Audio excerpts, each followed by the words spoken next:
Hello everyone and a very very very good morning to all of you. So कैसे हैं सभी लोग? How is everyone? बढ़िया, बहुत अच्छे। एक्साइटेड आज के सेशन के लिए? आई होप यस, सभी लोग सुपर डुपर एक्साइटेड हैं आज के सेशन के लिए। चलिए ग्रेट। सो आज का सेशन स्टार्ट करते हैं एक छोटी सी प्रेयर के साथ। Dear God, dear universe, please help me stay focused, please help me learn and understand better, please help me stay away from all the distractions, please help me maintain a very positive attitude। 30 seconds के लिए सभी लोग अपने मन में सोचेंगे जो आप जिंदगी में चाहते हैं। Please think about it for 30 seconds.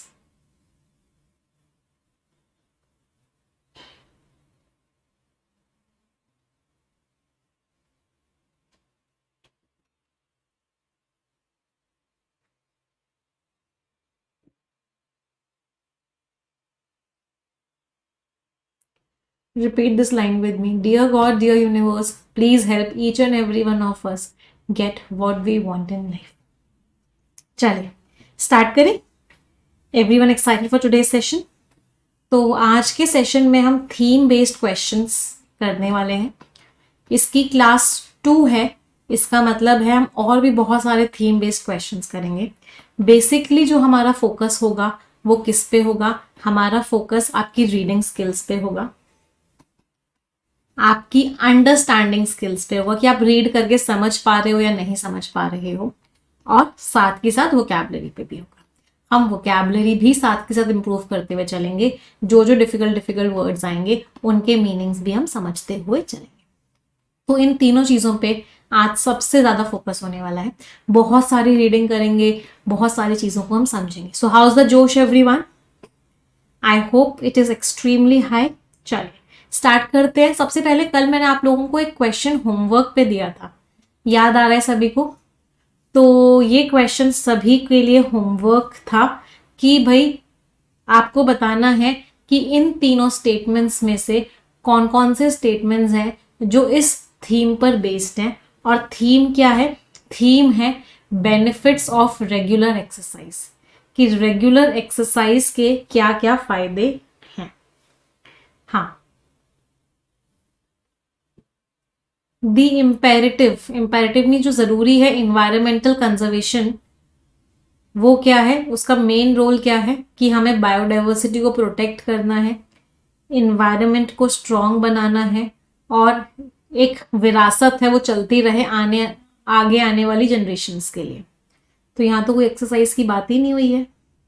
अच्छा, यहाँ डिफिकल्ट वर्ड्स कौन कौन से थे उनका मीनिंग देख लेते हैं। इम्पेरेटिव, कोई चीज इम्पेरेटिव होती है इसका मतलब क्या होती है? इंपॉर्टेंस। तो इम्पेरेटिव यहाँ में मीनिंग क्या है? इंपॉर्टेंस। क्रिटिकल का मीनिंग क्या है? क्रिटिकल है रोल, मीन्स इंपॉर्टेंट रोल है। प्रिजर्वेशन का मतलब क्या होता है? किसी चीज को बचाना, किसी चीज को प्रोटेक्ट करना, प्रोटेक्शन कह सकते हैं। बायोडाइवर्सिटी, जो अलग अलग तरह के एनिमल्स हैं, अलग अलग तरह के प्लांट्स हैं, ये सब बायोडाइवर्सिटी में आते हैं। सेफ गार्डिंग, फिर से मीनिंग हो गया प्रोटेक्शन। इकोसिस्टम, जो पूरा का पूरा एनवायरनमेंट है। अश्योरेंस, कि हम उसको अश्योर कर सकें, प्रॉमिस कर सकें वो चीज चलती रहे। सस्टेनेबल, जो चीज चलती रहे, बीच में खत्म ना हो। लीगेसी, विरासत, फोर्थ कमिंग, आने वाले जनरेशन की। देयर आर दोज, वो हैं जो कंटेंट करते हैं। कंटेंट मीन्स इस बात को मानते हैं कि इकोनॉमिक डेवलपमेंट को ऊपर रखना एनवायरमेंटल कंजर्वेशन के, ये सही है। क्यों? क्योंकि बहुत सारे उसके तुरंत फायदे होते हैं सोसाइटी को। ये भी कुछ अलग ही बात कर रहे हैं। डीमिंग मीन्स कंसिडरिंग, अगर हम इन्वायरमेंट को की प्रोटेक्शन को एक इम्प्रैक्टिकल ऑब्जेक्टिव माने कि हम कर ही नहीं सकते, ये स्टेम करता है। स्टेम मीन्स कहाँ से शुरू होता है? ये ओरिजिनेट करता है from the burgeoning. Burgeoning means increasing, जो ग्लोबल पॉपुलेशन बढ़ती जा रही है वहां से। एंड दी एस्केलेटिंग, एस्केलेटिंग का मीनिंग भी क्या होता है? इंक्रीजिंग, बढ़ते हुए। Requisites, requisites means requirements for resources, कि हमें रिसोर्सेज और भी ज्यादा चाहिए। तो answer is option number E, none of the options. Actually मुझे लगता है यहाँ पे ना कुछ गलत टाइप हो गया, ये किसी और क्वेश्चन का यहाँ पे टाइप हो गया, क्योंकि यहाँ पे दूर दूर तक किसी में भी एक्सरसाइज की तो बात ही नहीं हो रही थी। यहाँ तो जो बात हो रही थी वो किसकी हो रही थी? एनवायरनमेंट को प्रोटेक्ट करने की बात हो रही थी। चलो कोई बात नहीं। अगला, ट्राई करेंगे सभी लोग। सभी के पास 1.5 मिनट का टाइम है। You have 1.5 minutes with you.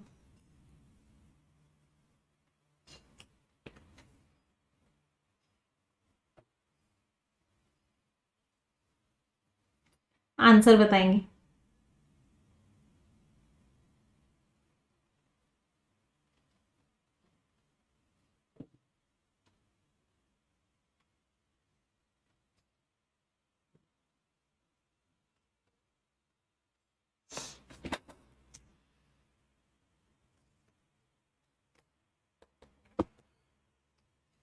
चलो देखते हैं।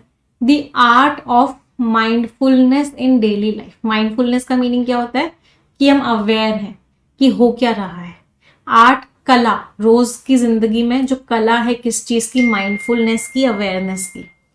द कंसिस्टेंट, कंसिस्टेंट मीन्स लगातार, जो प्रैक्टिस है माइंडफुलनेस की। अगर हम रोज के रोज माइंडफुलनेस करते हैं, रोज के रोज हम अपनी आंखें बंद करके अवेयर होते हैं कि हमारी बॉडी में क्या चल रहा है, तो इसने गार्डनर मीन्स इकट्ठा किया है। आज एडिटोरियल में भी ये वर्ड पढ़ा था, याद है।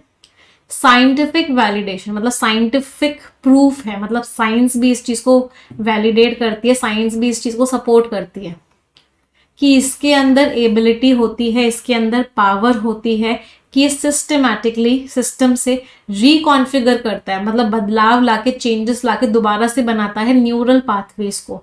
तो हमारी जो नर्व्स के जो पाथवेज होते हैं उनको दोबारा बनाता है ultimately, means finally, resulting in, इससे क्या होता है, हाइटेंड इंक्रीज्ड कॉग्निटिव फंक्शंस। हमारा जो माइंड है वो और अच्छे से काम करता है। और क्या होता है, इमोशनल रेगुलेशन, इमोशंस हैं उसको हम और अच्छे से क्या कर पाते हैं, और अच्छे से रेगुलेट कर पाते हैं।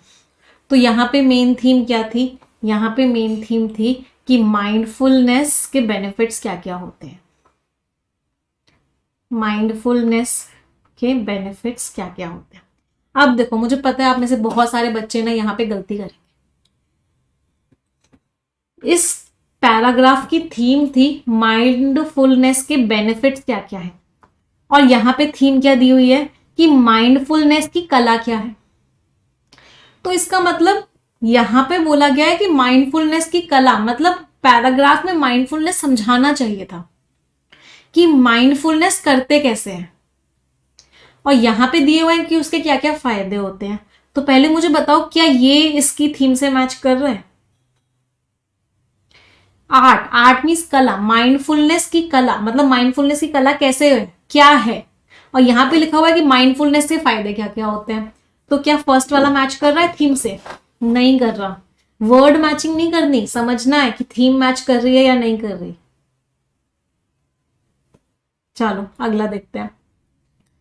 इन अ वर्ल्ड, एक ऐसी दुनिया जो इनंडेटेड है, इनंडेटेड मीन्स भरी पड़ी है, तो ऐसी दुनिया जो भरी पड़ी है विद परपेचुअल, परपेचुअल मीन्स जो चलते रहते हैं, डिस्ट्रैक्शंस, तो लगातार डिस्ट्रैक्शन है। परपेचुअल मीन्स एवर, जो एवर गोइंग हो, जो हमेशा चलता रहे। तो दुनिया भरी हुई है डिस्ट्रैक्शन से। तो जो प्रोपोनेंट्स हैं, प्रोपोनेंट्स कौन होते हैं, सपोर्टर्स। जो सपोर्टर्स हैं माइंडफुलनेस के, वो क्या कहते हैं, कंटेंट मीन्स इस बात को मानते हैं, किस बात को मानते हैं कि माइंडफुलनेस कैसे फंक्शन करता है as a counterbalance. Mindfulness जो है डिस्ट्रैक्शंस के अगेंस्ट हमको बैलेंस करता है। फोस्टरिंग फोकस्ड अटेंशन, ये किस चीज को स्ट्रॉन्ग बनाता है, ये बनाता है कि हम फोकस्ड अटेंशन करते हैं, मतलब हम अटेंशन को फोकस करते हैं एक जगह। एंड मिटिगेटिंग, और हम किस चीज से बचते हैं, जो एडवर्स, जो नेगेटिव इंपैक्ट्स हैं किस चीज के, इंफॉर्मेशन ओवरलोड के। तो हमारे अंदर जो इंफॉर्मेशन भर जाती है, हम उस चीज को क्या करते हैं, कम करते हैं। तो कहते हैं इसमें तो लिखा हुआ है कि माइंडफुलनेस कैसे करते हैं। माइंडफुलनेस का फंक्शन क्या है, हम बैलेंस करते हैं अपने आप को डिस्ट्रैक्शंस के अगेंस्ट। हम एक जगह अटेंशन को फोकस करते हैं। हम हद से ज्यादा इंफॉर्मेशन से भरे हुए होते हैं, उसके इम्पैक्ट्स को मिटिगेट करते हैं, मतलब उस इंफॉर्मेशन को ना सोच के एक जगह फोकस करते हैं, वही माइंडफुलनेस है। तो यहां पे तो उस आर्ट को एक्सप्लेन किया गया है कि माइंडफुलनेस का जो आर्ट है वो क्या है। तो चलो ये तो मैच कर रहा है, तो हमने एक छोटा सा टिक लगाया यहां पे। अगला देखते हैं। In opposition to prevailing beliefs, prevailing means जो बने हुए हैं, विश्वास, जो लोगों के विश्वास बने हुए हैं उसके ऑपोजिशन में, ऑपोजिशन मीन्स उसके अगेंस्ट माइंडफुलनेस को कैसे परसीव किया जाता है। कुछ लोग माइंडफुलनेस को क्या समझते हैं, परसीव मीन्स समझना, तो कुछ लोग माइंडफुलनेस को क्या समझते हैं कि एक ट्रांजिटरी एस्केप है, ये क्षण भर का बचाव है। ट्रांजिटरी मीन्स टेम्पररी, तो ये टेम्पररी बचाव है। लैकिंग इन, ये बहुत ज्यादा कंट्रीब्यूट नहीं करता है लॉन्ग टर्म वेलबींग को, तो बहुत लंबे टाइम की हेल्थ को ये कंट्रीब्यूट नहीं करता है। और इसको क्या माना जाता है, डीम्ड मीन्स कंसिडर्ड, इसको क्या माना जाता है, इसको माना जाता है कि एक पासिंग ट्रेंड है, मतलब एक ऐसी चीज है जो गुजर जाएगी। बेरेफ्ट, बेरेफ्ट मीन्स कमी है इसके अंदर, किस चीज की कमी है, कमी है lasting benefits, lasting means permanent benefits की कमी है। तो माइंडफुलनेस से ऐसे फायदे नहीं होते जो परमानेंट होते हैं। तो इसका मतलब क्या है, यहाँ पे भी कहीं नहीं बताया हुआ कि माइंडफुलनेस में क्या होता है, कैसे काम करता है, क्या होता है। तो यहाँ पे भी आर्ट के बारे में कुछ भी नहीं कहा गया। तो आंसर क्या है, ओनली सेकेंड। कोई भी ऑप्शन ऐसा नहीं है जिसमें ओनली सेकेंड लिखा हो, इसलिए आंसर फिर से क्या है, answer is option number E, none of the options. कोई परेशानी किसी को, समझ में आ रहा है थीम कैसे मैच करनी है। बहुत गहराई वाला क्वेश्चन था ये, आप में से बहुत सारे बच्चों को आंसर डी लग रहा था। आप लोगों ने क्वेश्चन को देखा तुरंत के तुरंत आंसर बोला डी, डी आंसर नहीं था। डी में माइंडफुलनेस के आर्ट को लेके कोई बात नहीं की गई है। डी में बस ये बात की गई है कि माइंडफुलनेस क्या क्या, इसके क्या क्या बेनिफिट्स हो रहे हैं। जब भी आर्ट हो या जब भी किसी कॉन्सेप्ट की थीम होती है तो उसका मतलब क्या है, पहले उस कॉन्सेप्ट को एक्सप्लेन करना चाहिए कि वो काम कैसे करता है, वो है क्या। क्लियर, कोई परेशानी। मैम आर्ट और बेनिफिट्स में क्या डिफरेंस है, चलो इसको समझ लेते हैं एक बार। मैंने आपको एक चीज बोली, आर्ट ऑफ टॉकिंग, या फिर इसको थोड़ा सा और डिफरेंट, थोड़ा सा और इजी बनाते हैं। मैंने इसमें आपको एक थीम दी, मुझे बताना, आप लोगों को खुद समझ में आएगा। Art of scoring 30 out of 30 in English. आपकी थीम है कि 30 में से 30 स्कोर करने की क्या कला है। मैंने आपको एक पैराग्राफ दिया, if you score 30 out of 30 you will get fame and popularity, full stop. People will like you and follow you. Scoring 30 out of 30 will help you in clearing the exam। बताओ क्या ये इस theme पे बना हुआ है? तो जो आपको ये दिया हुआ है, क्या ये थीम इसकी ये है कि क्या कला है 30 आउट ऑफ 30 स्कोर करने की? नहीं, ये सिर्फ बेनिफिट्स बता रहा है कि 30 आउट ऑफ 30 स्कोर करने से आपको क्या क्या फायदा होगा। जब ये समझ आ गया तो यहां पे क्यों गड़बड़ करी बेटा? ये भी तो सेम ही था कि माइंडफुलनेस की कला क्या है, और यहां क्या पूछा गया है कि माइंडफुलनेस मिल जाएगा तो आपके न्यूरल पाथवेज रिकॉन्फिगर हो जाएंगे, आपका माइंड अच्छे से फंक्शन करने लग जाएगा, आपके इमोशंस अच्छे से, इमोशंस को रेगुलेट कर पाओगे। Now is this clear? चलो अब कौन सा वाला स्टेटमेंट है जो इसकी थीम से मैच करेगा? कला क्या है 30 आउट ऑफ 30 स्कोर करने की? कि आपको बहुत फोकस्ड वे में रीडिंग करनी होगी, आपको कहीं भी एक एरर का स्कोप नहीं छोड़ना है, आपको डेली एडिटोरियल रीड करना है, आपको वोकैबुलरी को नोट डाउन करना है, परफेक्शन में रेगुलरली आना है। ये पूरी की पूरी कला है 30 आउट ऑफ 30 स्कोर करने की। तो that is the paragraph which is according to this theme, not this one. Clear सभी को? चलो अब इस क्वेश्चन का आंसर देंगे।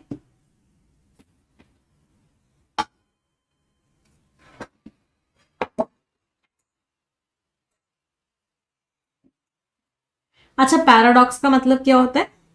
पैराडॉक्स का मतलब होता है दो ऑपोजिट बातें सेम टाइम पे, उसको क्या बोलते हैं? पैराडॉक्स। तो जब भी दो ऑपोजिट बातें सेम टाइम पे हो रही होती हैं वो पैराडॉक्स होता है। फॉर एग्जाम्पल, एक बहुत ही फेमस एग्जाम्पल है पैराडॉक्स का, no one goes to that restaurant, उस रेस्टोरेंट में कोई भी नहीं जाता है, रेस्टोरेंट, क्योंकि वहां बहुत भीड़ होती है, because it is very crowd. तो क्योंकि वहां बहुत भीड़ होती है इसलिए कोई भी उस रेस्टोरेंट में नहीं जाता है। तो समझ रहे पैराडॉक्स कैसे है भाई, अगर भीड़ होती है तो सब जाते हैं और कोई नहीं जाता तो भीड़ कैसी।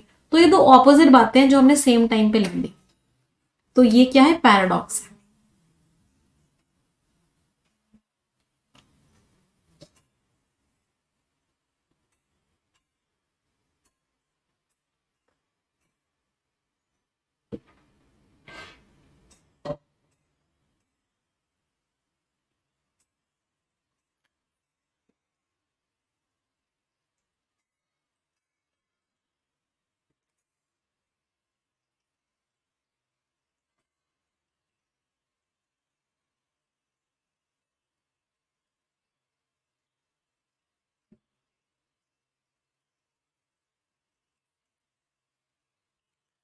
चलो देखते हैं, the paradox of choice in decision making.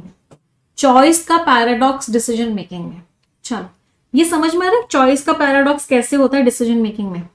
इसको पहले समझाती हूँ फिर आपको ये बात समझ में आएगा। होता क्या है, आजकल क्या हो गया है कि इतने सारे चॉइसेस अवेलेबल हैं कि हम चॉइस ही नहीं कर पाते। तो ये पैराडॉक्स है, जब इतने सारे ऑप्शंस हैं तो चॉइस करना इजी होना चाहिए, लेकिन इतने सारे ऑप्शंस हैं कि हम चॉइस ही नहीं कर पाते अच्छी। किसी दुकानदार ने आपको एक चीज दिखाई, आपको वही लेनी पड़ेगी। किसी दुकानदार ने आपको 100 चीजें दिखा दी वैसी, तो अब आप चॉइस ही नहीं कर पा रहे। तो ये पैराडॉक्स है, जब इतनी सारी चीजें हैं तो चॉइस करना इजी होना चाहिए, लेकिन इतनी सारी चीजें हैं तो चॉइस करना बहुत मुश्किल हो गया है, चूज करना बहुत मुश्किल हो गया है। तो क्या समझ में आ रहा है ये पैराडॉक्स कैसे है।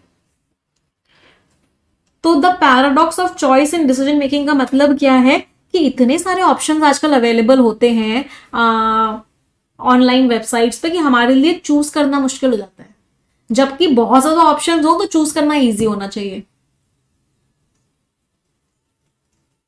चलो, द प्रोफ्यूजन भी वर्ड आज हमने हिंदू एडिटोरियल में पढ़ा था, याद आ रहा होगा।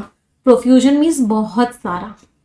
तो इतनी सारी चॉइसेस हैं with in the contemporary means modern. Consumer, अभी के कंज्यूमर। मिलियू का मतलब क्या होता है, अभी का जो टाइम चल रहा है, तो आज का जो इन्वायरमेंट चल रहा है, तो आज का जो इन्वायरमेंट चल रहा है, आज का जो टाइम चल रहा है, उसमें इतनी सारी चॉइसेस हैं। इसकी वजह से उसके अंदर पावर क्या है कि ये क्या इंड्यूस कर देता है, डिसीजन पैरालिसिस। हम डिसाइड ही नहीं कर पाते, इतनी सारी चॉइसेस हैं कि हम डिसीजन पैरालिसिस हो जाता है, हमें समझ ही नहीं आता कि हम लें तो क्या लें। इसकी वजह से कम हो जाता है इंडिविजुअल का कंटेंटमेंट, सैटिस्फैक्शन कम हो जाता है। जब वो सामान ले रहे होते हैं सैटिस्फैक्शन कम हो जाता है, इतने सारे ऑप्शंस होते हैं। जबकि ज्यादा ऑप्शंस होते हैं तो सैटिस्फैक्शन बढ़ना चाहिए, अरे वाह इतने सारे ऑप्शंस हैं तो सैटिस्फैक्शन बढ़ना चाहिए। लेकिन होता क्या है, सैटिस्फैक्शन कम हो जाता है, इतने सारे ऑप्शन होते हैं, यार ये वाला क्यों ले लिया, वो वाला लेना चाहिए था, वो वाला ले लो तो अरे नहीं यार वो वाला ले लेना चाहिए था। तो सैटिस्फैक्शन कम हो जाता है, जिसकी वजह से वो क्या हो जाते हैं, कमजोर हो जाते हैं। ससेप्टेबल मीन्स कमजोर, किसके आगे कमजोर हो जाते हैं कि बहुत ज्यादा हाइटेंड बढ़ जाता है लेवल दुख का। तो जब आप कोई भी शॉपिंग करते हो तो आप खुश नहीं होते सामान खरीद के, आप दुखी हो जाते हो कि यार वो वाले भी लेने का मन था, यार वो वाला भी लेने का मन था, या वो वाला कलर ज्यादा अच्छा लग रहा था, वो वाला भी लेने का मन था। तो क्या ये पैराडॉक्स बता रहे हैं, बिल्कुल पैराडॉक्स है। जब ऑप्शन ज्यादा होते हैं तो खुश होना चाहिए, लेकिन हो क्या रहे हैं हम, ऑप्शन ज्यादा है तो हम दुखी हो रहे हैं, बिल्कुल पैराडॉक्स है। चलो अगला वाला देखते हैं। चैंपियंस कौन होता है, सपोर्टर्स। तो जो सपोर्टर्स होते हैं, किसके सपोर्टर्स होते हैं, ऑफ एन एक्सटेंसिव मीन्स हद से ज्यादा, एरे मीन्स नंबर, इतनी सारी चॉइसेस हैं, उनके जो सपोर्टर्स हैं वो क्या कहते हैं, वो कहते हैं कि अगर चॉइस बहुत ज्यादा होती है तो वो सशक्त बनाती है इंडिविजुअल्स को। अगर आपके पास बहुत कुछ है, बहुत सारे ऑप्शंस हैं सिलेक्ट करने के लिए, तो आप सशक्त बनते हो, आप अच्छे से डिसीजन मेकिंग कर पाते हो, जो आपके प्रेफरेंस के हिसाब से होती है, आपके वैल्यू के हिसाब से होती है। बताओ क्या सेकंड में कोई पैराडॉक्स है? सेकंड वाले में कोई पैराडॉक्स है क्या? कोई पैराडॉक्स है नहीं, तो नॉर्मल सी बात कर रहे हैं। जितने ऑप्शंस होते हैं उतने आप खुश होते हो, क्योंकि आप अपने हिसाब से सिलेक्ट कर पाते हो चीजों को। पैराडॉक्स तो है ही नहीं। पैराडॉक्स का तो मतलब था दो ऑपोजिट बातें एक साथ, तो ये नहीं हो सकता। जो पैराडॉक्स है वो मिथ है, ऐसा कुछ होता ही नहीं है। पैराडॉक्स जैसी कोई चीज होती ही नहीं है। रिसर्च बताती है कि जो लोग को ज्यादा ऑप्शंस मिलते हैं वो खुश होते हैं, और जो एंजाइटी की बात की जाती है कि ज्यादा चॉइसेस होते हैं तो ज्यादा टेंशन, वो ओवर स्टेटेड है, वो बेकारी की बात है, उसको बड़ा चढ़ा के बोला गया, ऐसा कुछ होता ही नहीं है। तो ये तो बिल्कुल ही उल्टा लिखा हुआ है। तो आंसर क्या है? कौन सा स्टेटमेंट है जो कह रहा है कि भाई चॉइस का पैराडॉक्स होता है डिसीजन मेकिंग में? That is statement number 1। तो आंसर इज ओनली 1। कोई परेशानी? किसी को समझ आया? चलो, थोड़ा सा लेवल बढ़ गया है, तो इसीलिए थोड़ा सा ध्यान से पढ़ने होंगे ऑप्शंस को। मिथ मीन्स भ्रम है। सेकेंड वाले में भी कह रहे हैं नो पैराडॉक्स, थर्ड वाले में भी कह रहे हैं नो पैराडॉक्स, सिर्फ फर्स्ट में बोला गया कि पैराडॉक्स है। Milieu means environment, remorse means दुख। चलो अगला ट्राई करते। 1.5 मिनट का टाइम सभी के पास। पोजिट मीन्स सामने रखना। जो बच्चे इन सारे वर्ड्स के मीनिंग पूछ रहे हैं वो मुझे लगता है एडिटोरियल की क्लास में आते नहीं है। ऐसा क्यों करते हो? एडिटोरियल क्यों नहीं अटेंड करते? आधे अधूरी तैयारी से सिलेक्शन होगा क्या? एम्ब्रेसिंग इज अपना लेना। एम्ब्रेसिंग वर्ड तो मैंने इतनी बार बताया है, मुझे हमेशा वो सॉन्ग याद आता है जब भी एम्ब्रेस वर्ड आता है, कभी खुशी कभी गम का। ये है तेरे करम। किस तरीके से अमिताभ बच्चन लास्ट में शाहरुख खान को अपना लेते हैं, एम्ब्रेस कर लेते हैं। कभी खुशी कभी गम, ना जुदा होंगे हम, मतलब सब एक दूसरे को एम्ब्रेस कर लेते हैं लास्ट में।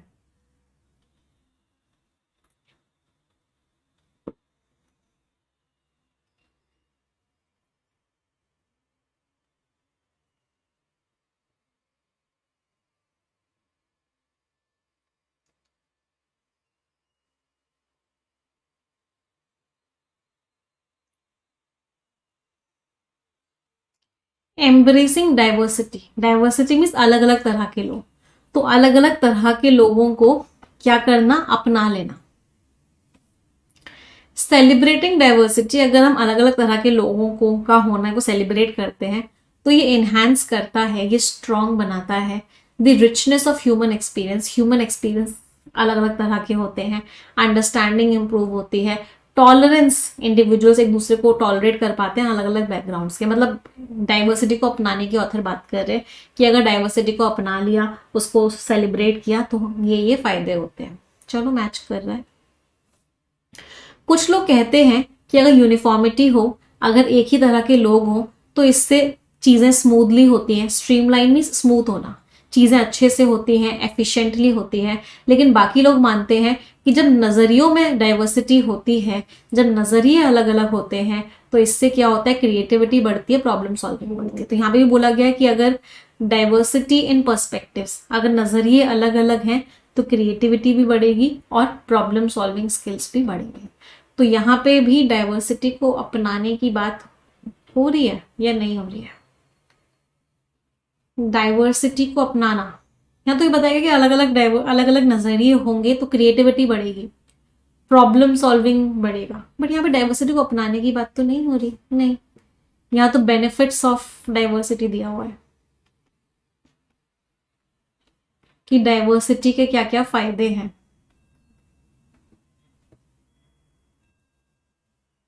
यहाँ पे दिया होता डाइवर्सिटी को सेलिब्रेट कर रहे हैं कि अच्छी बात है, डाइवर्सिटी है। तो यहाँ पे तो था एम्ब्रेसिंग डाइवर्सिटी, कि डाइवर्सिटी को अपना रहे हैं। तो इससे ह्यूमन एक्सपीरियंस अच्छा होगा, अंडरस्टैंडिंग बढ़ेगी, टॉलरेंस बढ़ेगा। डाइवर्सिटी को सेलिब्रेट कर रहे हैं मतलब खुश हो रहे हैं, डाइवर्सिटी को लेके, डाइवर्सिटी को लेके खुश हो रहे हैं मतलब अपना रहे हैं। तो ये तो लग रहा है। चलो ये देखते हैं। Encouraging cultural exchange, cultural exchange हो मतलब एक का कल्चर मतलब आपस में कल्चरल एक्सचेंज हो, अलग अलग कल्चर्स के लोग अगर साथ में रहते हैं अपना कल्चर एक्सचेंज करते हैं। एंड अप्रिशिएटिंग वेरियस ट्रेडिशंस, और अलग अलग जो लोगों के ट्रेडिशंस हैं अगर हम उनको अप्रिशिएट करते हैं तो इससे किस चीज़ में कंट्रीब्यूट होता है, टू अ मोर इंटरकनेक्टेड, एक बहुत अच्छा कनेक्टेड और एक शांति भरी ग्लोबल सोसाइटी बनती है। तो अगर हम कल्चरल एक्सचेंज को इनकरेज करते हैं और अलग अलग ट्रेडिशंस को अप्रिशिएट करते हैं मतलब हम डाइवर्सिटी को अपना रहे हैं। तो यहाँ पे भी डाइवर्सिटी को अपनाने की बात हो रही है, यहाँ पे भी डाइवर्सिटी को अपनाने की बात हो रही है, यहाँ पे भी डाइवर्सिटी को अपनाने की बात हो रही है। अब बी में हो रही है नहीं हो रही, वो भी और अच्छे से पढ़ते हैं, कुछ गड़बड़ तो नहीं कर रहे हो। कुछ लोग कहते हैं कि यूनिफॉर्मिटी से प्रोसेसेस स्मूथ हो जाते हैं, एफिशिएंट हो जाते हैं। बाकी लोग मानते हैं कि जब नज़रिए में डाइवर्सिटी होती है तो इससे क्या होता है, इससे क्रिएटिविटी आती है, प्रॉब्लम सॉल्विंग आती है। कहीं भी ये बात तो हो ही नहीं रही कि हम डाइवर्सिटी को अपना रहे हैं, नहीं तो ये तो नहीं हो सकता,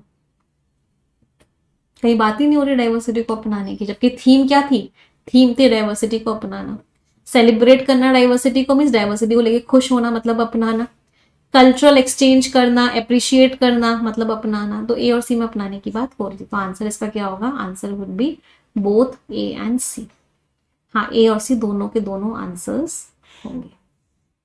B is not the answer. Actually जो जिस कंटेंट डेवलपर ने बनाया है मेरी टीम में, उसने आंसर ई बोला है, ऑल ए बी एंड सी, पर उसने एक छोटी सी मिस्टेक करी है।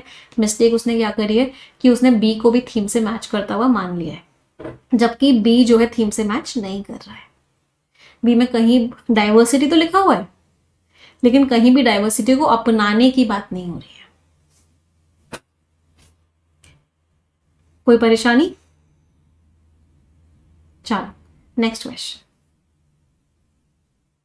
टॉलरेंस नेगेटिव नहीं होता है। आप बाकी रिलीजन्स को, बाकी चीज़ों को लेकर आपका टॉलरेंस लेवल हाई है, इसका मतलब आप सबके साथ खुश रह रहे हो, तो उस केस में टॉलरेंस पॉजिटिव था।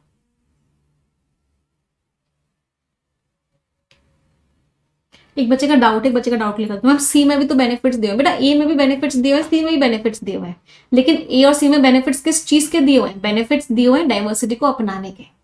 तो यहाँ पे भी हम डाइवर्सिटी को अपनाने के फायदों की बात कर रहे हैं, यहाँ पे भी हम डाइवर्सिटी को अपनाने के फायदों की बात कर रहे हैं, मतलब दोनों में हम डाइवर्सिटी को अपनाने की बात कर रहे हैं, लेकिन बी में हम डाइवर्सिटी को अपनाने की बात नहीं कर रहे हैं, इसलिए भी आंसर नहीं। क्लियर है सभी को? चलो नेक्स्ट क्वेश्चन।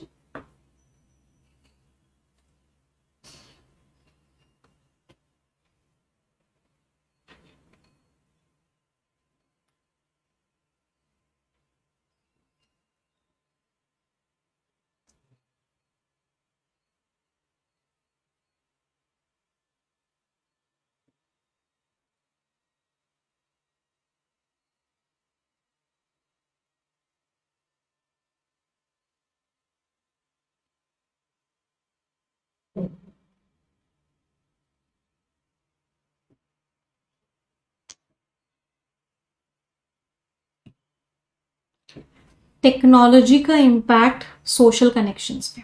अच्छा, अब यहाँ पे कहीं पॉजिटिव नेगेटिव तो दिया नहीं है, तो पॉजिटिव भी हो सकता है नेगेटिव भी हो सकता है, दोनों थीम्स मैच कर जाएंगी। कहीं फायदे दे रखे होंगे वो भी सही होगा, कहीं नुकसान दिए होंगे वो भी सही होगा। चलो, जो सोशल मीडिया प्लेटफॉर्म्स बढ़ते जा रहे हैं, असेंडेंसी में ऊपर की तरफ जा रहे हैं, इनका इम्पैक्ट बढ़ता जा रहा है, इसने इंटरपर्सनल कनेक्टिविटी को में बहुत बड़ा चेंज लेके आया है। जिस तरीके से हम लोगों से कनेक्ट करते हैं उसमें बहुत बड़ा चेंज आया है।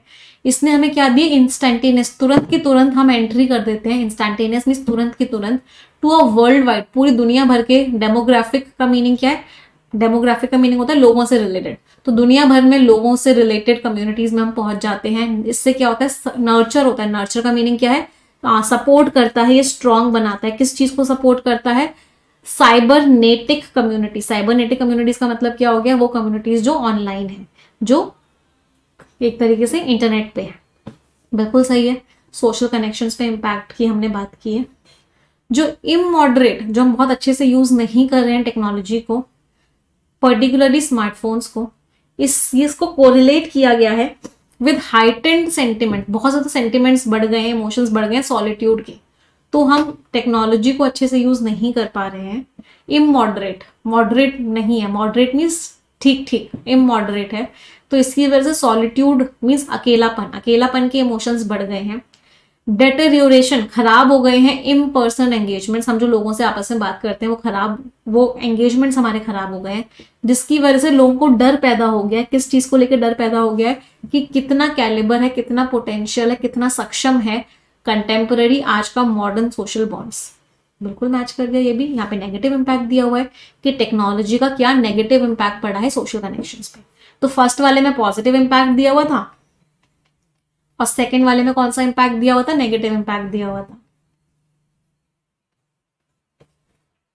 चलो अगला, प्रोपोनेंट्स। प्रोपोनेंट्स कौन होते हैं? सपोर्टर्स। जो लोग सपोर्टर्स होते हैं, सपोर्टर्स जो है कंटेंड करते हैं, इस बात को मानते हैं कि टेक्नोलॉजी जो है एक्सपेडाइट कर देती है, एक्सपेडाइट मीन्स बढ़ा देती है, तेज कर देती है सब्सटैंटिव एफिलिएशंस। एफिलिएशंस का मीनिंग क्या होता है? कनेक्शंस। सब्सटैंटिव वर्ड का मीनिंग क्या होता है? सब्सटैंटिव इज एक तरीके से जो लोगों के कनेक्शंस हैं बड़े लेवल पे।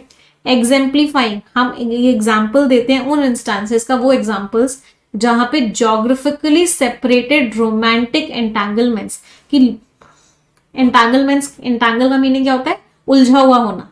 यहाँ पे रोमांटिक एंटेंगलमेंट का मतलब क्या है? कि जो लोग हैं जो कमिटेड हैं, रिलेशन में हैं, लेकिन जोग्राफिकली सेपरेटेड है, मतलब अलग अलग लोकेशंस पे रहते हैं, वो एंड्योर होते हैं, मतलब रिश्ते चलते रहते हैं टेक्नोलॉजी की वजह से। एंड अलायंसेस, और जो ग्रुप्स होते हैं वो भी ब्लॉसम करते हैं, वो भी बढ़ते रहते हैं, किसके थ्रू? डिजिटल इंटरफेसेस के थ्रू। तो क्या बोला गया कि टेक्नोलॉजी जो है इस तरीके से रिलेशंस को स्ट्रांग बनाती है कि लोग दूर दूर रह रहे हैं, अलग अलग जगहों पे रह रहे हैं, लेकिन फिर भी उनका कमिटमेंट चल रहा है, उनके जो रोमांटिक रिलेशंस हैं वो एंड्योर कर रहे हैं। एंड्योर मीन्स लगातार बने हुए हैं। जो अलायंसेज हैं, जो ग्रुप्स हैं, वो भी स्ट्रांग बन रहे हैं, किसके थ्रू? डिजिटल इंटरफेसेस के थ्रू। तो बताया गया टेक्नोलॉजी का क्या इम्पैक्ट है सोशल कनेक्शंस में। यहाँ पे भी क्या बोला गया है? पॉजिटिव इम्पैक्ट बोला गया है। तो answer is what? Option number E, all A, B and C. अब कुछ बच्चों को पता डाउट क्या है? कुछ बच्चे कह रहे हैं मैम यहाँ पे टेक्नोलॉजी की नहीं, सोशल मीडिया प्लेटफॉर्म की बात हुई है।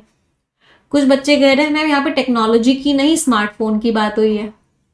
सिर्फ इसमें टेक्नोलॉजी टेक्नोलॉजी वर्ड लिखा हुआ था, तो हमारे हिसाब से तो आंसर जो है ओनली सी होगा। कुछ बच्चों को क्या लग रहा है कि यहाँ पे टेक्नोलॉजी नहीं लिखा हुआ था तो ये आंसर नहीं है, यहाँ पे भी टेक्नोलॉजी नहीं लिखा हुआ था तो ये भी आंसर नहीं है। हाँ, यहाँ टेक्नोलॉजी लिखा हुआ था तो आंसर सिर्फ ये है।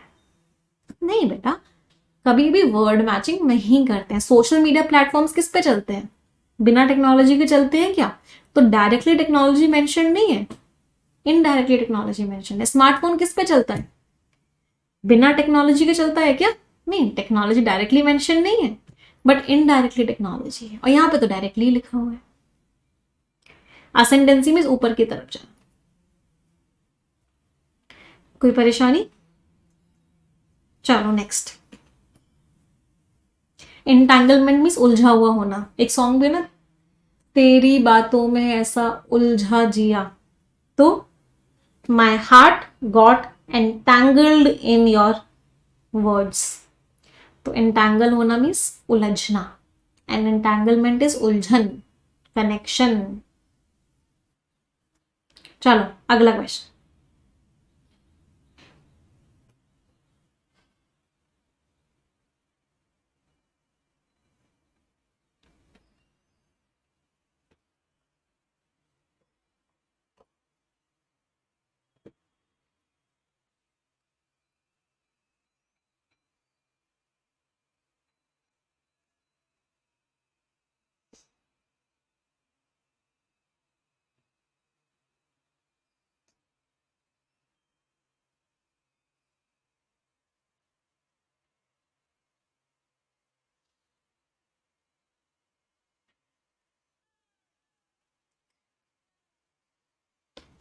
कुछ बच्चे कह रहे हैं मैम बहुत डिफिकल्ट डिफिकल्ट वर्ड्स लिखे हुए हैं। वो तो हमने जानबूझ के लिखे हैं डिफिकल्ट डिफिकल्ट वर्ड्स, कि साथ के साथ वोकैबुलरी भी होती हुई चले।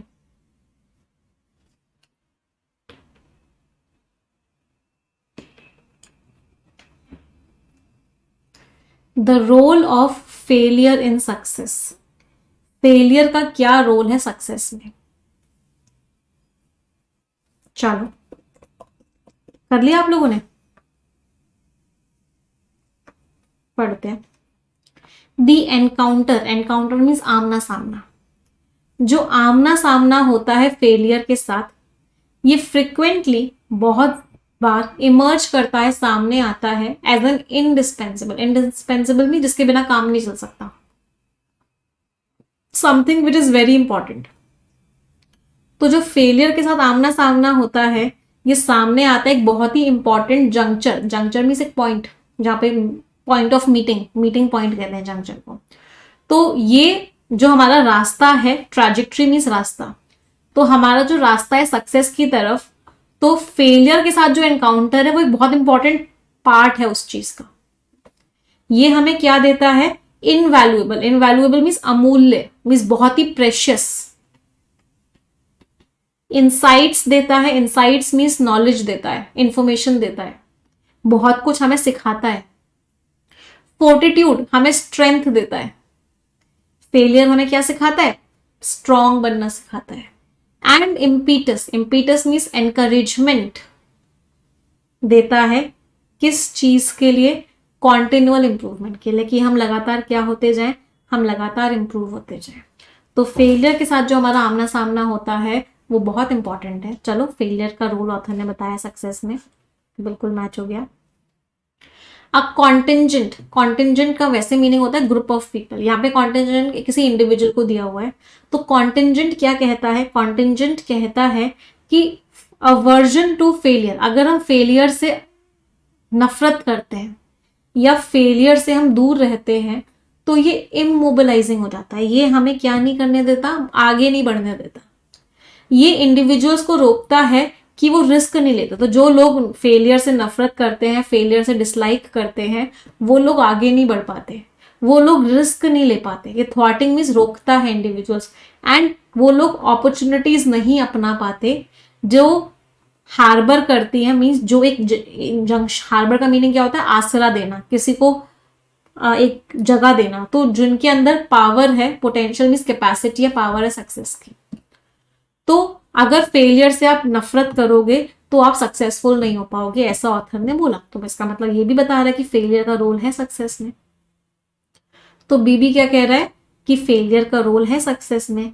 तो ए भी कह रहा है फेलियर का रोल है सक्सेस में, बी भी कह रहा है फेलियर का रोल है सक्सेस में। चलो सी, स्केप्टिक्स, स्केप्टिक्स कौन होते हैं, जो लोग डाउट करते हैं। तो जो लोग डाउट करते हैं वो पोजिट करते हैं, पोजिट मीन्स इस कॉन्सेप्ट को आगे रखते हैं, किस कॉन्सेप्ट को आगे रखते हैं, that success is more aptly, aptly means एकदम प्रिसाइसली, एकदम एक्यूरेटली। तो सक्सेस जो है बिल्कुल सूटेबली कह सकते हैं, बिल्कुल सही तरीके से कैसे हम पा पाते हैं, सूटेबली। तो सक्सेस हम पा पाते हैं बहुत ही मेटिकुलस, मेटिकुलस मीन्स बहुत ही केयरफुल। तो सक्सेस हमें मिलती है बहुत ही केयरफुल प्लानिंग से, बहुत स्ट्रैटेजिकली हम रिस्क को मिटिगेट करते हैं, रिड्यूस करते हैं। तो जब हम रिस्क को खत्म करते हैं तब हमें सक्सेस मिलती है। और जब हम इकट्ठा करते हैं विजडम, तो जब हम विजडम इकट्ठा करते हैं, ग्लीन्ड फ्रॉम, ये विजडम हमें कहां से मिलता है, ये विजडम मिलता है दूसरों की सक्सेस। तो सी में क्या कह रहे हैं कि फेलियर वेलियर का कोई रोल नहीं है। सी कह रहे हैं कि सक्सेस कब मिलेगी, जब आप अच्छे से प्लानिंग करोगे, रिस्क को खत्म करोगे और इंफॉर्मेशन गैदर करोगे बाकी लोगों की सक्सेस से। तो यहाँ पे तो फेलियर का रोल बताया ही नहीं गया। तो answer is option number A, only A and B. अब क्या इस तरह के क्वेश्चंस में कॉन्फिडेंस आ रहा है सभी को?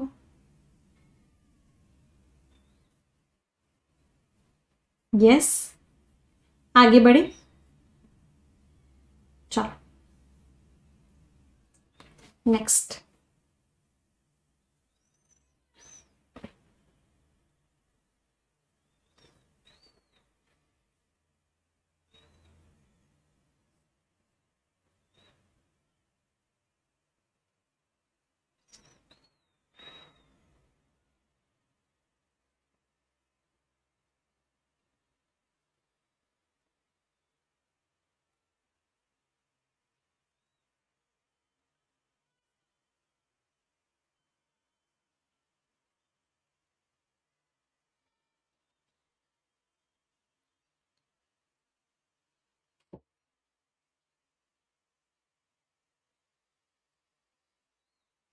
कॉन्शियसनेस मीन्स आपके अंदर कॉन्शियसनेस है, मतलब आपके अंदर अवेयरनेस है।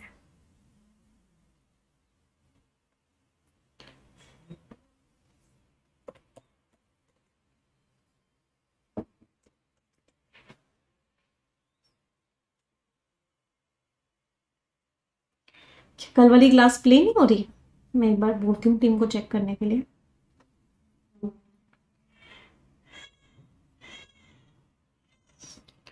The nature of consciousness, consciousness का नेचर क्या है, किस तरह की होती है consciousness. Grasping consciousness, grasping means एक तरीके से वैसे ग्रास्प का मीनिंग होता है किसी चीज को पकड़ लेना, यहाँ पे ग्रास्प का मीनिंग है समझ लेना। कॉन्शियसनेस मीन्स अवेयरनेस, तो अवेयरनेस को कंट्रोल करना ये एक बहुत बड़ा चैलेंज है फिलॉसफी में भी और साइंस में भी। इसके ऊपर बहुत डिबेट होती है कि क्या ये बाय प्रोडक्ट है ब्रेन एक्टिविटी का, ब्रेन जो करती है उसका बाय प्रोडक्ट होता है कॉन्शियसनेस, या फिर ये फिजिकल प्रोसेसेस से भी बियॉन्ड है, मतलब जो फिजिकल हमारी बॉडी में हो रहा है उसका भी बियॉन्ड है, उससे भी परे है। तो कॉन्शियसनेस एक्चुअल में है क्या, इसके ऊपर बहुत डिबेट हो रहा है। तो ए में क्या लिखा हुआ है कि कॉन्शियसनेस एक्चुअल में है क्या, इसके ऊपर बहुत डिबेट हो रहा है। ये एक बहुत बड़ा सब्सटैंशियल मीन्स अच्छा खासा, ये एक बहुत बड़ा चैलेंज है कि कॉन्शियसनेस है क्या, क्या ये ब्रेन जो काम कर रहा है उसकी वजह से हो रहा है, या फिर कॉन्शियसनेस अवेयरनेस बॉडी का काम ही नहीं है, ये उससे भी ऊपर कोई प्रोसेस होता है। फॉर एग्जाम्पल सोल से रिलेटेड है ये कॉन्शियसनेस, किस चीज से रिलेटेड है नहीं पता। तो मतलब कॉन्शियसनेस है क्या, उसी के बारे में बात हो रही है। ए में उसी के बारे में बात हो रही है कि कॉन्शियसनेस है क्या। चलो मैच हो गया। सम एसर्ट, कुछ लोग कहते हैं कि न्यूरोसाइंस में जो एडवांसमेंट्स हुए हैं, जो हम आगे बढ़े हैं, वो हमें नॉलेज देते हैं, इंसाइट्स देते हैं कॉन्शियसनेस को समझने में। तो कुछ लोग क्या कह रहे हैं कि न्यूरोसाइंस में जो एडवांसमेंट्स हुए हैं वो हमें नॉलेज दे रहे हैं कि हम अवेयरनेस को समझें। बाकी लोग कहते हैं कि जो सब्जेक्टिव एक्सपीरियंसेस होते हैं, जो लोग एक्सपीरियंस करते हैं, वो डिफाई करते हैं। डिफाई मीन्स फॉलो नहीं करते फुल एक्सप्लेनेशन को, पूरी एक्सप्लेनेशन को through purely objective scientific methods. तो कुछ लोग कह रहे हैं कि हम समझ पा रही हैं कॉन्शियसनेस को न्यूरोसाइंस में, जबकि बाकी लोग कह रहे हैं कि भाई एक्सप्लेनेशन पूरा नहीं मिल रहा है, क्योंकि जो मेथड्स यूज हो रहे हैं वो पूरी तरीके से ऑब्जेक्टिव मेथड्स हैं। तो यहाँ पे भी कॉन्शियसनेस क्या है उसी के ऊपर बात हो रही है कि कुछ लोग कह रहे हैं कॉन्शियसनेस को समझा जा चुका है, लेकिन बाकी लोग कह रहे हैं कि नहीं समझ पा रहे भाई कॉन्शियसनेस को। यहाँ पे फिर से बात हो रही है कि कॉन्शियसनेस को हम नहीं समझ पा रहे। तो जो कॉन्शियसनेस का नेचर है उसी के ऊपर बातचीत चल रही है कि उसको समझना बड़ा मुश्किल है। चलो, exploring the nature of consciousness, consciousness के नेचर को एक्सप्लोर करना सिग्निफिकेंट सवाल उठाता है कि अगर हमें कॉन्शियसनेस समझना है कि कॉन्शियसनेस है क्या, तो ये बहुत बड़े बड़े बहुत इंपॉर्टेंट सवाल उठाएगा। किसको लेके, कि माइंड क्या है, सेल्फ अवेयरनेस, हम अपने आप को लेके अवेयर है या नहीं, और साइंस की क्या लिमिटेशंस है, साइंस कितना कर सकती है। तो अगर हमें कॉन्शियसनेस के नेचर को समझना है तो हमें इन सब के ऊपर सवाल उठाने पड़ेंगे। तो यहाँ पे भी बात हो रही है कि कॉन्शियसनेस के नेचर को हम एक्सप्लोर कैसे कर सकते हैं। तो टॉपिक वही है, कॉन्शियसनेस का नेचर। ए में लिखा हुआ था कॉन्शियसनेस का जो नेचर है वो अभी तक क्लियर नहीं है, डिबेट चल रहा है उस पर। बी में भी वही लिखा हुआ था, कुछ लोग कहते हैं कि कॉन्शियसनेस के नेचर को हम समझ गए हैं, लेकिन बाकी लोग कहते हैं कि नहीं समझे हैं। सी में लिखा हुआ था कॉन्शियसनेस का नेचर अगर समझना है तो ये सारे के सवाल उठेंगे। तो तीनों में ही जो बात हो रही है वो नेचर ऑफ कॉन्शियसनेस की ही बात हो रही है। तो answer is what, answer is option number E, all A B and C. कोई परेशानी किसी को? थोड़ा सा डिफिकल्ट था ये, क्योंकि यहाँ पे थोड़ा सा गहराई में जाने की जरूरत थी। फॉर एग्जाम्पल कुछ बच्चों को लग रहा होगा ए नहीं है, जबकि ए बिल्कुल साफ साफ आंसर है, क्योंकि कॉन्शियसनेस को समझना मुश्किल है, तो मतलब कॉन्शियसनेस को समझने की हम बात कर रहे हैं। यहाँ पे भी वही था, कुछ लोग कहते हैं कि कॉन्शियसनेस को समझ गए लेकिन समझे नहीं है, तो यहाँ पे भी बात वही हो रही है कॉन्शियसनेस को समझने की। सी में क्या लिखा हुआ था, कॉन्शियसनेस को समझने जाएंगे तो ये सवाल उठेंगे, तो मतलब सी का भी टॉपिक वही है कि कॉन्शियसनेस को समझना है। तो इसीलिए आंसर क्या हो गए, ऑप्शन नंबर। कोई परेशानी? चलो नेक्स्ट। अभी तो बेटा लेवल 2 कर रहे हैं, अभी फ्राइडे को इसका लेवल 3 भी करेंगे।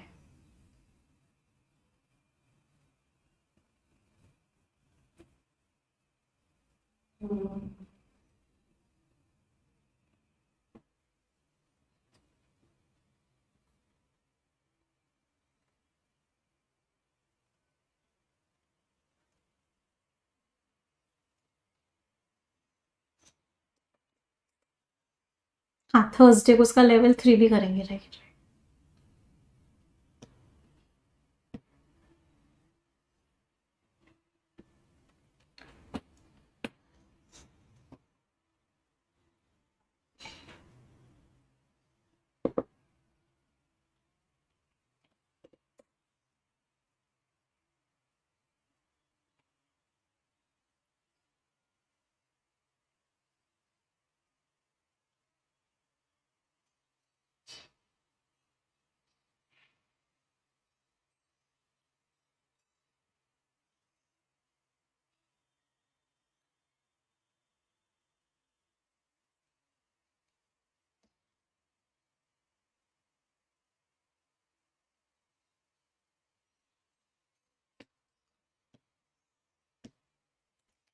ऑनलाइन लर्निंग में क्या क्या ट्रेंड्स हैं, ऑनलाइन लर्निंग में क्या क्या चल रहा है।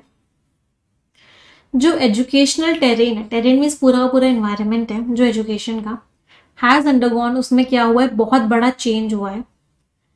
विद द एसेंट बढ़ गए हैं ऑनलाइन लर्निंग प्लेटफॉर्म्स, जिसकी वजह से लर्नर्स को ग्लोबल फ्लेक्सिबिलिटी मिल रही है, कहीं से भी देख सकते हैं, एंड एक्सेसिबिलिटी मिल रही है, वो लोग कहीं से भी पढ़ सकते हैं।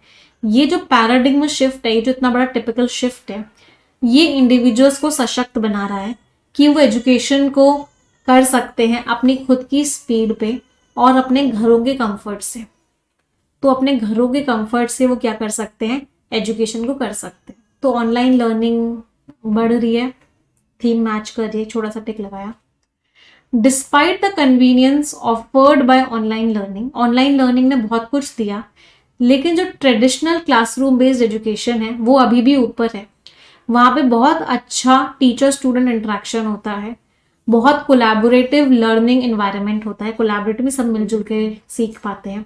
जो पर्सनल टच है इफेक्टिव एजुकेशन में, वो डिजिटल एरिया में लैक कर रहा है। तो यहाँ पे तो ऑनलाइन ऑफलाइन एजुकेशन के फायदे बताए गए कि ऑफलाइन एजुकेशन कैसे अच्छी है, उसके बारे में बताया गया है। तो ये तो नहीं हो सकता। Far from being a passing fad, fad means fashion या ट्रेंड, तो गुजरते हुए ट्रेंड से बहुत दूर ऑनलाइन लर्निंग जो है एंड्योरिंग इवोल्यूशन है एजुकेशन में। एंड्योरिंग मीन्स जो चलता रहे, एवोल्यूशन मीन्स चेंज, तो एक बहुत बड़ा चेंज है। तो जो मिलाया गया है, अमलगमेशन मीन्स मिलाया गया है टेक्नोलॉजी को और इंटरैक्टिव लर्निंग अप्रोचेस को, इसकी वजह से ये एक बहुत ही सस्टेनेबल मीन्स जो चलता रहे और बहुत ही बढ़िया चॉइस हुई है उन लोगों के लिए जो किस चीज़ को ढूंढ रहे हैं, किस चीज़ के पीछे हैं, डाइवर्स अलग अलग तरह के एजुकेशनल एक्सपीरियंसेस के पीछे हैं। तो ऑनलाइन लर्निंग ट्रेंड्स की हम बात कर रहे हैं। चलो, अब बहुत सारे बच्चों को आंसर लग रहा होगा कि आंसर क्या है, आंसर है ऑप्शन नंबर डी। अब एक बार और ध्यान से पढ़ो, मैं आपको 1 मिनट का टाइम दे रही हूं, मुझे बताओ क्या आंसर होगा। And I am telling you कि डी आंसर नहीं है, D is not the answer. फिर से ध्यान से पढ़ो 1 और 3 को और मुझे बताओ आंसर क्या है।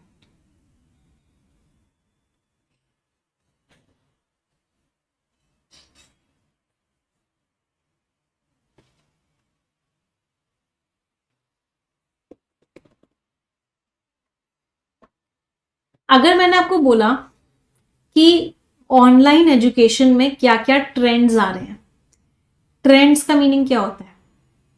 ट्रेंड्स का मीनिंग होता है क्या क्या चीजें हैं जो ऐड की जा रही है, क्या क्या बदलाव आ रहे हैं।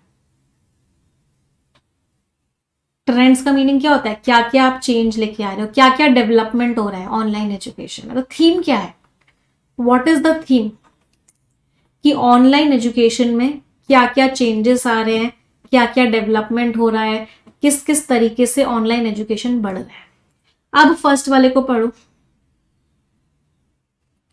ऑनलाइन एजुकेशन में ट्रांसफॉर्मेशन हुआ है, ऑनलाइन लर्निंग प्लेटफॉर्म्स आ गए हैं, लर्नर्स कहीं भी रह के सीख सकते हैं, एक्सेस कर सकते हैं। इसकी वजह से इंडिविजुअल्स जो है एजुकेशन ले पा रहे हैं अपनी स्पीड पे, अपने घर के कंफर्ट से।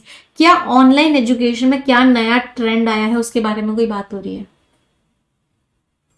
फर्स्ट को पढ़ो और मुझे बताओ, क्या ऑनलाइन लर्निंग में कोई ट्रेंड आया है, कोई बदलाव आया है, उसके बारे में कोई बात हो रही है?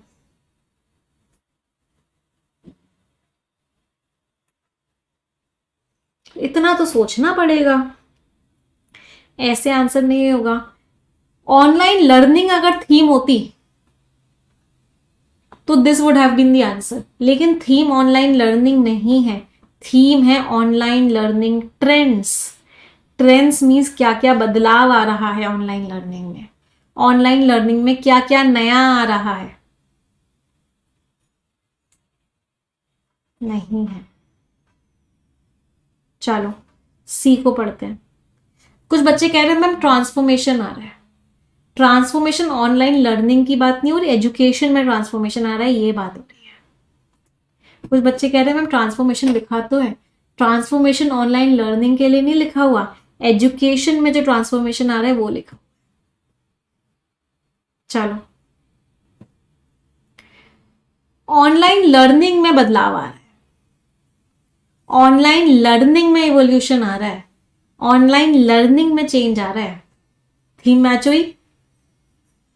ऑनलाइन लर्निंग में क्या बदलाव आ रहा है कि इंटरैक्टिव लर्निंग हो रही है।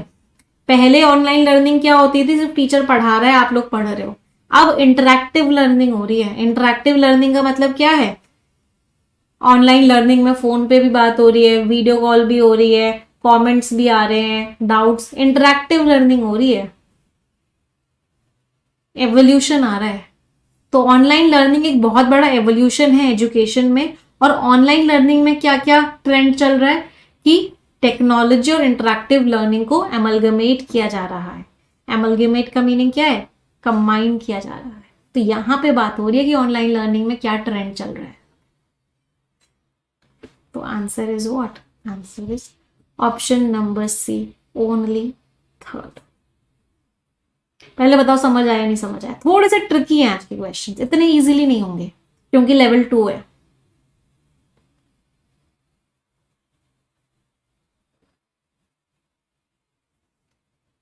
चलो नेक्स्ट क्वेश्चन।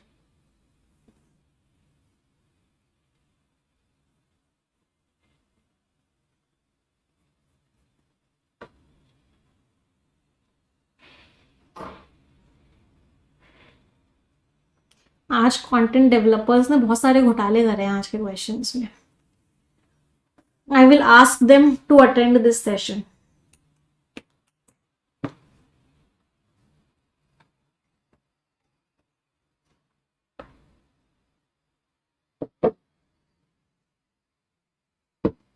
चलो अगला question.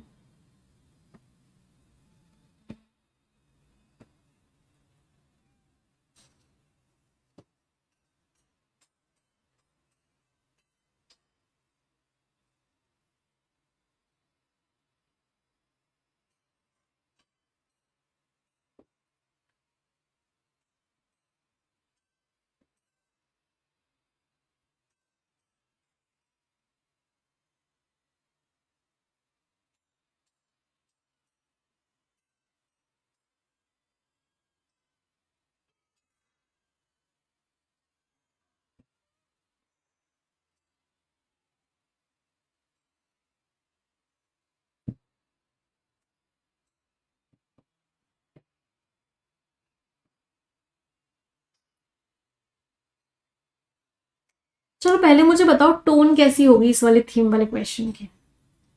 Cyber security concerns, concerns का मीनिंग है चिंताएं क्या है, तो टोन कैसी होनी चाहिए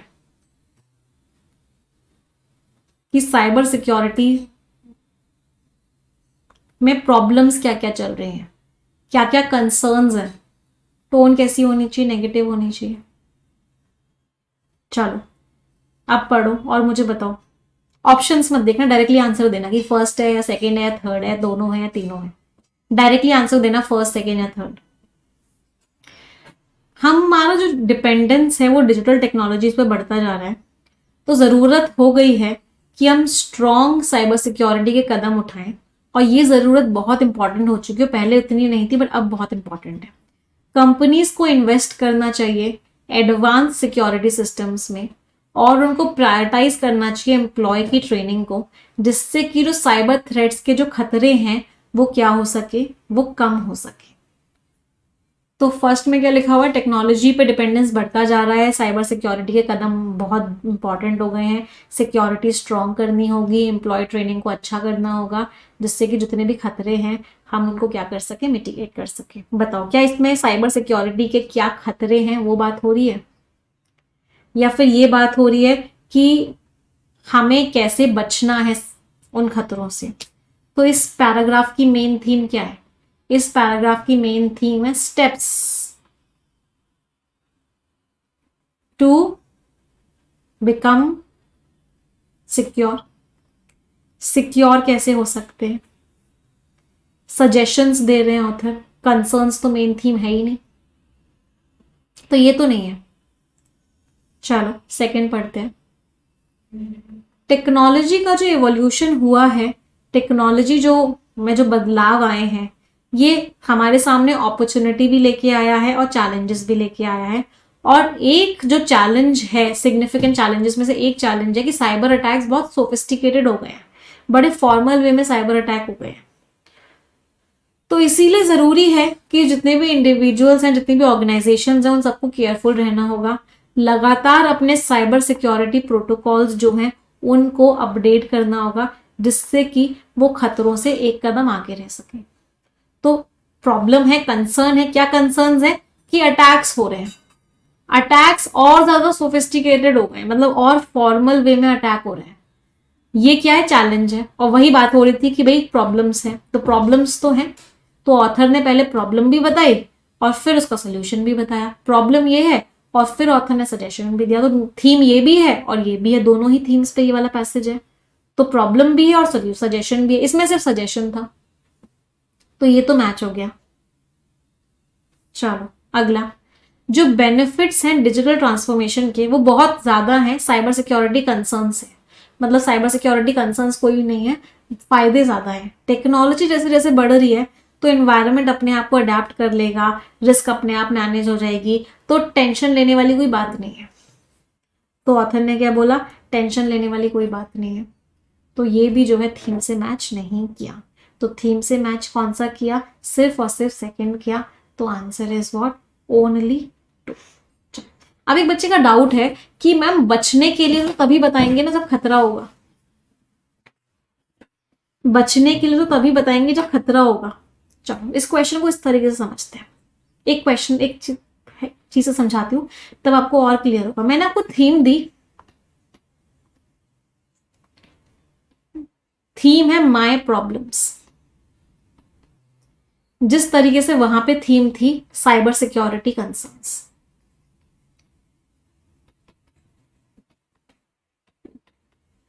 ठीक है, मैंने पैराग्राफ 1 लिखा, I need to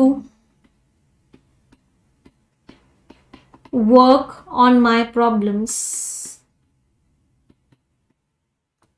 so that I can clear the exams. Paragraph number 2 लिखा, one of the main problems I have is my lack of energy. Full stop. I need to work on that. बताओ कौन कौन से statement है जो इस theme से match कर रहे हैं। थीम थी माय प्रॉब्लम्स, थीम थी मेरी दिक्कतें। पैराग्राफ 1 में लिखा हुआ है कि मुझे अपनी दिक्कतों पे काम करना पड़ेगा जिससे मैं अपने एग्जाम्स क्लियर कर सकूं। और पैराग्राफ 2 में लिखा हुआ है मेरी एक प्रॉब्लम है कि मेरे अंदर एनर्जी नहीं है, मुझे उस पर काम करना चाहिए। क्या सभी को समझ में आ रहा है? सेकंड वाला आंसर है, फर्स्ट वाला नहीं है। रीजनिंग स्किल्स भी लगेंगी, अंडरस्टैंडिंग स्किल्स भी लगेंगी। क्या इसमें सभी को समझ में आ रहा है कि second is the answer, first is not the answer? सभी को ध्यान से एक बार फिर से पढ़ लो। चलो, अब जब यहां समझ में आ रहा है तो यहां क्यों नहीं समझ आया? अब इसको पढ़ो।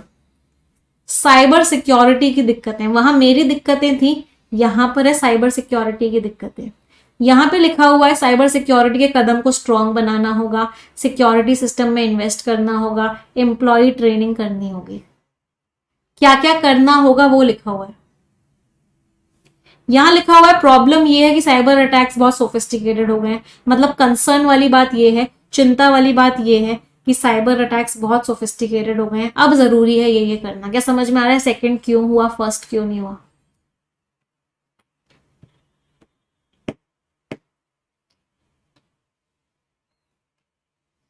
सभी को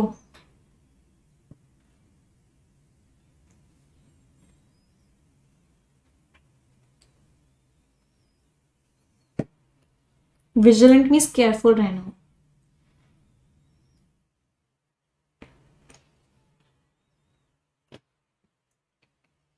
क्रिटिकल रीजनिंग की भी क्लासेस लगाई है मैंने आप लोगों की इस बार।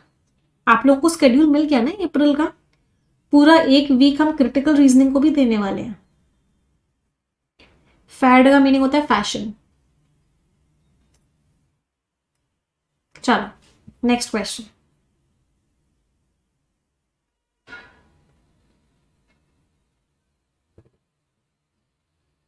एक आखिरी क्वेश्चन कर लो, चलो। मजा आ रहा है वैसे, है ना?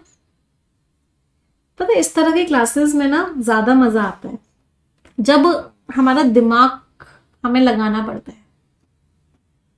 सिर्फ रीडिंग से काम नहीं चलता, अंडरस्टैंडिंग पे भी काम करना होता है। अब ये वाला क्वेश्चन सबका सही होना चाहिए, किसी का भी गलत नहीं होना चाहिए।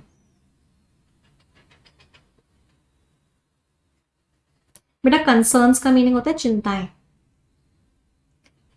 पहले मुझे टोन बताओ, इन ऑप्शंस को मत देखना, मुझे डायरेक्टली आंसर देना। टोन बताओ, टोन कैसी होगी?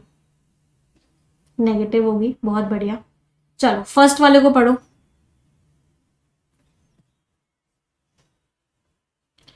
डेटा प्राइवेसी को लेके क्या क्या प्रॉब्लम्स हैं? टोन होनी चाहिए, डेटा प्राइवेसी को लेके क्या क्या प्रॉब्लम्स हैं? इंफॉर्मेशन की एज में इंडिविजुअल्स को केयरफुल रहना चाहिए अपना, जब वो पर्सनल डेटा को ऑनलाइन शेयर करते हैं। क्रूशियल है, इंपॉर्टेंट है कि हम समझें कि क्या क्या इम्पैक्ट पड़ सकता है अगर हम अपनी इंफॉर्मेशन को फ्रीली प्रोवाइड कर दें। क्या प्रॉब्लम है ये तो बताया नहीं। फर्स्ट वाले में क्या कंसर्न्स हैं ये तो बताया ही नहीं। क्या बोला कि हमें इंफॉर्मेशन शेयर नहीं करनी चाहिए, हमें समझना चाहिए क्या क्या इम्पैक्ट पड़ेगा, बट क्या प्रॉब्लम है वो बताया ही नहीं। तो ये तो थीम नहीं है, थीम से मैच नहीं कर रहा। चलो अगला, जो कन्वीनियंस है स्मार्ट डिवाइसेस का, कि हम इतने आसानी से स्मार्टफोन्स वगैरह को यूज कर लेते हैं, यहां पे हमारी प्राइवेसी कॉम्प्रोमाइज हो जाती है, हमारी प्राइवेसी हमसे छिन जाती है। ये जो डिवाइसेस होती हैं ये हमारा डेटा कलेक्ट भी कर लेती हैं और स्टोर भी कर लेती हैं। चिंता वाली बात है भाई, ये हमारा डेटा कलेक्ट भी कर लेती हैं, स्टोर भी कर लेती हैं, चिंता वाली बात है। इसकी वजह से क्या होता है, चिंताएं होती हैं, कोई भी हमारा एक्सेस कर लेता है, डेटा अनऑथराइज एक्सेस भी हो जाता है और फिर वो हमारी पर्सनल इंफॉर्मेशन को मिसयूज भी कर लेता है। बिल्कुल सही बात है, कंसर्न्स बताए गए हैं कि क्या क्या कंसर्न्स हैं। चलो थर्ड पढ़ो। टेक्नोलॉजी को अपनाने, अब अगर हम टेक्नोलॉजी को अपनाते हैं तो हमें बैलेंस बनाना होगा कन्वीनियंस और प्राइवेसी को लेके, कि प्राइवेसी और कन्वीनियंस दोनों में बैलेंस आना चाहिए। इनोवेशंस आए हैं जैसे कि फेस रिकॉग्निशन, बायोमेट्रिक ऑथेंटिकेशन, कि हमारे फेस से हमारा मोबाइल का लॉक खुलेगा या हमारे थंब प्रिंट से हमारा मोबाइल का लॉक खुलेगा। ये सब सिक्योरिटी को बढ़ाते हैं, लेकिन ये चैलेंजेस भी सामने रखते हैं इंडिविजुअल के पर्सनल डेटा को प्रोटेक्ट करने में। क्या प्रॉब्लम है वो तो बताइए नहीं, क्या कंसर्न है या क्या चिंता वाली बात है वो तो बताइए ही नहीं। थर्ड, थर्ड भी नहीं है। थर्ड में तो ये दिया हुआ है कि भाई क्या क्या कर सकते हो, बैलेंस बना के चलो, फेस रिकॉग्निशन लगा लो, बायोमेट्रिक ऑथेंटिकेशन लगा दो, लेकिन फिर भी चैलेंज तो है। बट क्या चैलेंज है, क्या कंसर्न है, वो तो बताया ही नहीं। ये पता है बिल्कुल कैसा था, जिन लोगों ने सेकंड और थर्ड दोनों आंसर मार्क किए ना, उन्होंने पता है कैसा आंसर मार्क किया, मैं बताती हूँ। मैंने आपको थीम दी माय प्रॉब्लम्स, मेरी दिक्कतें, और आपने पता है क्या, आपको ऐसे लिखने को बोला कि आपको ऐसे लिखना है किस थीम पे, माय प्रॉब्लम्स पे, और आपने क्या बोला, I have a lot of problems. मेरे पास, मेरे में बहुत सारी प्रॉब्लम्स हैं, although my problems can be solve, मेरी प्रॉब्लम सॉल्व हो सकती है, comma there is a challenge, एक चैलेंज भी है। तो आपको ऐसे दिया गया था माई प्रॉब्लम्स पे लिखने का, कि आपको प्रॉब्लम्स लिखनी है, और आपने ऐसे में क्या लिखा, बहुत सारी प्रॉब्लम्स हैं, हालांकि प्रॉब्लम सॉल्व हो सकती है लेकिन चैलेंज भी है। तो बताओ क्या ये इस थीम से मैच कर रहा है?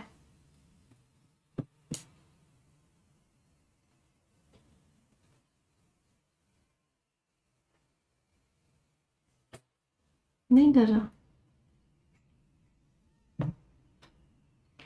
क्या ये इस थीम से मैच कर रहा है कि I should be careful about my problems, it is important to understand that my problems will have an impact on मी।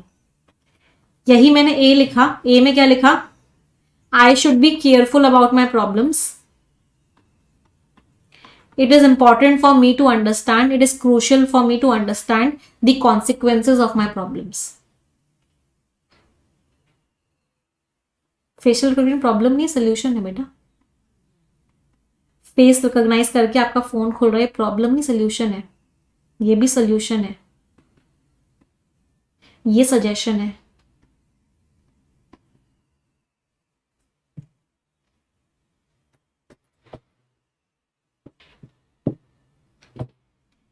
मजा आया आज के सेशन में?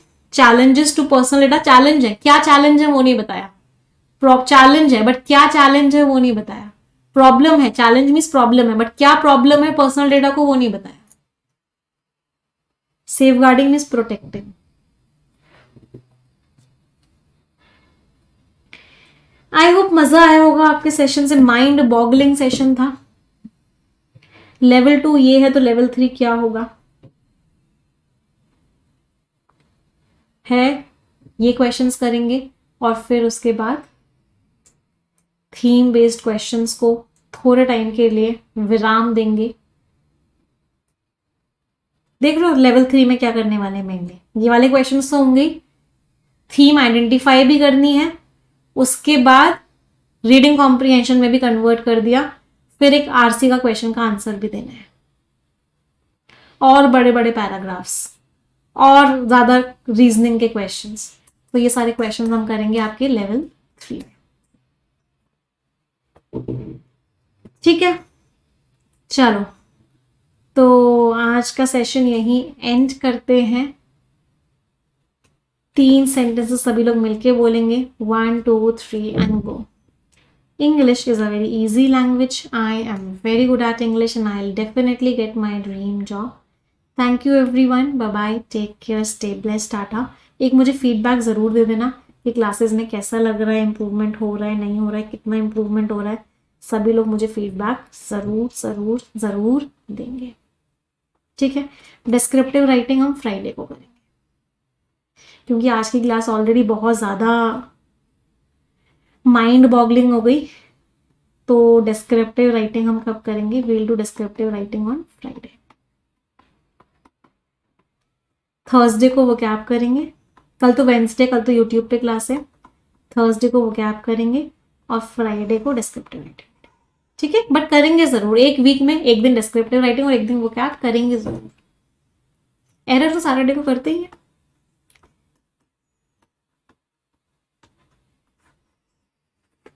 ठीक है, चलो सेशन एंड करते हैं। Thank you everyone.